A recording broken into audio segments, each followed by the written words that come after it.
day and welcome to our YouTube channel Diary TV. I am Divine Favor A. On to today's segment, we bring you headlines concerning Natasha versus Akpabio heat up Nigeria's power play as Senate secrets get exposed. Yes, it's indeed a clash of power, principles, and personal boundaries unfolding in the hallowed chambers of the Nigerian Senate. At the center of it all, Senate President Godswill Akpabio and Senator Natasha Akpoti-Uduaghan, the first female senator from Kogi State. What started as whispers of tension has erupted into allegations of sexual harassment, a dramatic suspension threat, and a fiery TV showdown. This isn't just politics as usual, it's a saga that's raising big questions about leadership, accountability, and gender dynamic in Nigeria. So grab a seat, hit that like button, and let's unpack how this all began. Trust me, you won't want to miss a single deal. Now, the drama kicked off months ago, but it's the events of February 2025 that have really turned up the heat.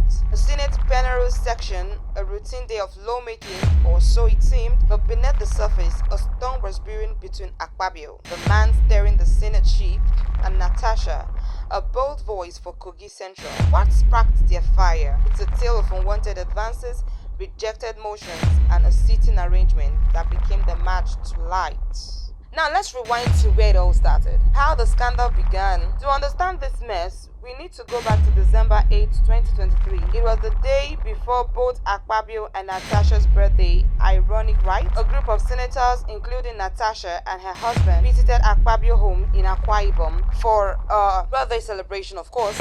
According to Natasha, this is where the trouble began. She claims that while showing her around his house, Akpabio grabbed her hand and led her to a private sitting room. Do you like my house? He said. Innocent enough, maybe, but then he allegedly added, now that you're a senator, I'm going to create time for us to spend quality moments here. You will enjoy it. Natasha says she froze. Her husband was nearby, but did he hear? She wasn't really sure. That night, she says she whistled with whether to tell him about the suggestive comment or let it slide. That wasn't the end of it. Fast forward to February 2024, Natasha, passionate about reviving the Ajaokuta Steel Company, a lifeline for her constituents, tried to move a motion in the Senate. 5 times she listed it, 5 times Akpabio allegedly blocked it, saying things like the mood of the Senate doesn't accommodate it. Frustrated, she confronted him in his office. And here is where it gets jaw-dropping. Natasha claims Akpabio told her she can enjoy a whole lot of good tidings if you take care of me and make me happy. Her response, pretended she didn't hear it at all. He allegedly smirked and said, the ball's in your court. She left shaking and told her husband to plead with Akpabio to let her motion pass. Without revealing the full story, that's when she says the pattern of victimization began, motions blocked, privileges denied, all because she wouldn't play along. Now, this is where the suspicion triggered. Now, let's jump to February 20, 2025, the day that turned the Senate into a battleground.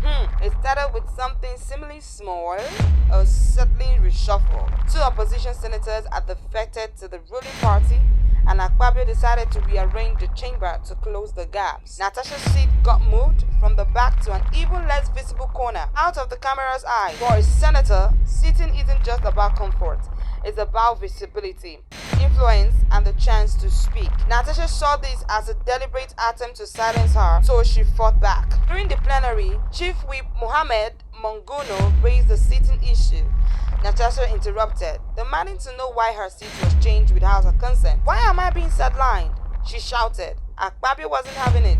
He ordered her to stop, but she refused to back down, accusing him of discrimination and dehumanization. I'm not afraid of you, she declared. You won't silence my voice. Chambers erupted. Akpabio, visibly rattled, called on the sergeant at arms to remove her and warned of immediate suspension. Other senators stepped in to calm things down, but the damage was done. Natasha had crossed a line in Akpabio's eyes, defying his authority in front of everyone. That moment of rebellion is what set the stage for the fallout. Now let's go to Natasha's reaction. After that chaotic plenary, Natasha didn't even retreat. She doubled down. She took her fight beyond the Senate walls, first speaking on Human Rights Radio, where she hinted at a bigger story. I've been harassed for a long time, she said. and they are planning my suspension. And it was her bombshell interview on Arise TV's morning show on February 28th, that is today. I said, record this. That blew the lead off everything. With the nation watching, Natasha laid it out. The alleged advances in Akpabio's house, the quid pro quo offers in his office, and the constant pushback she's faced ever since. She didn't hold back, saying it's like a student failing because they won't sleep with the lecturer. That's what I've been facing. She even tied it to past incidents like when Akpabio told her the Senate isn't a nightclub after she spoke out of turn in 2024, comment he later apologized for. Natasha insisted it wasn't a sleep, it was a pattern. She's now suing Akpabio for defamation, demanding 100.3 billion naira. That's a wise woman there, and claims she has proof. Her husband as a witness for one. Her defiance has sparked a firestorm online, with supporters hailing her courage and critics questioning her motives. One thing's clear, Natasha's not staying quiet anymore. Now on to Akpabio's response, denial and deflection. Of course, the opposite gender will always have a way of turning the table around. So how did Akpabio respond to this avalanche of accusation? Through his media consultant Kenny Okulogbo, he's flat out denied it all. No appropriate advances, no harassment, no vendetta. Full stop. Akpabio's camp says Natasha's claims are baseless. A political ploy to tarnish his reputation. Really? Pointed it to his public apology in July 2024 over the nightclub remarks as proof he's not out to disrespect women. I have a wife and 4 daughters. Oh really? Are you going after another man's wife? Akpabio once said, I never intentionally disingrate any woman.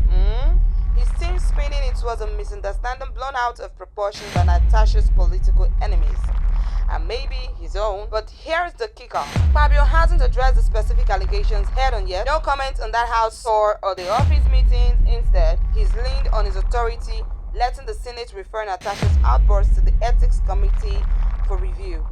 It's a classic move.